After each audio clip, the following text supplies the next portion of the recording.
is my sector of the presentation of the Macy's, which is about the problems and solutions. I was working with Avery and Chloe. So initially, the first part I worked on was the overview of Macy's.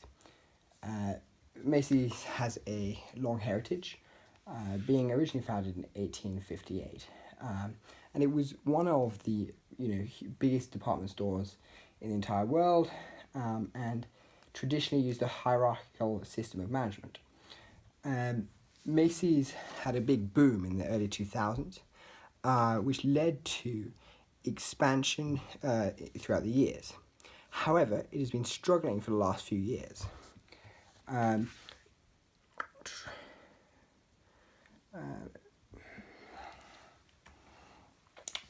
What is Macy's downfall?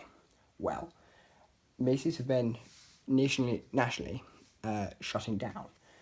This is partially because, or mostly because, they've had 10 consecutive quarters of declining sales. This in any business, let alone clothing, is really, really negative. So over 100 stores since 2017 have closed, and they've dropped Trump's line from the store. This is just an interesting offshoot of this. Because they've dropped Trump's line, certain populace of people have seen it as aggressive, as anti-Trump, which has meant that they may stop shopping there. So, Macy's is one of the most recognisable retail stores. And they've, for example, the Thanksgiving parade, and it had at its peak over 800 retail stores.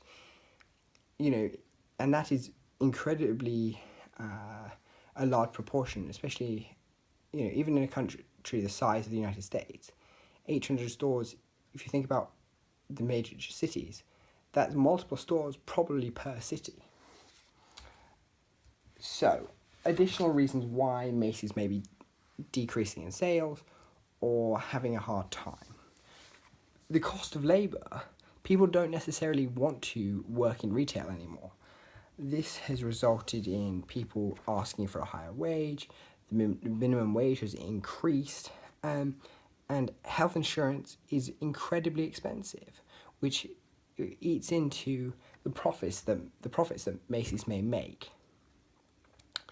Additionally, it's very hard. Too many stores. It's very hard for the Macy's to fill their slots, which means that people are having to work increased hours, and they're needing to pay out at increased rates, because once you start working above your allotted 37 hours or whatever it may be, you're getting increased pay. Moving on to the next section that I worked on, which was the process of change and how this may occur. They could potentially tackle the area of the market that competitors like Nordstrom have done and separate their discount from their major stores. So Macy's, often you'll see on their web pages, on their landing pages, you'll see here's a discount, 50% off this, Nike trainers down to however much money.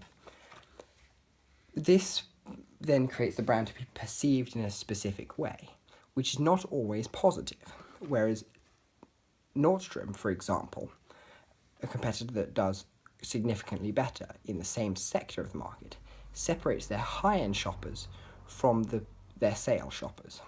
This could be a part of the process of change that would help Macy's get back on their feet.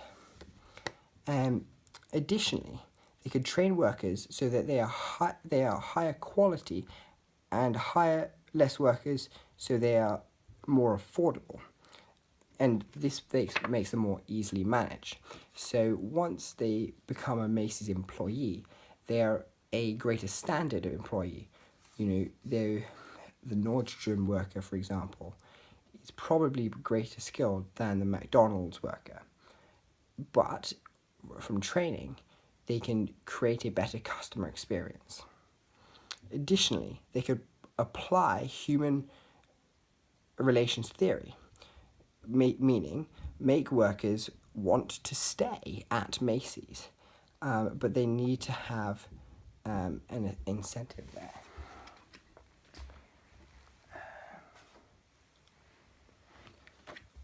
What are Macy's main issues?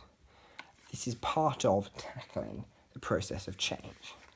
And that is finding their identity.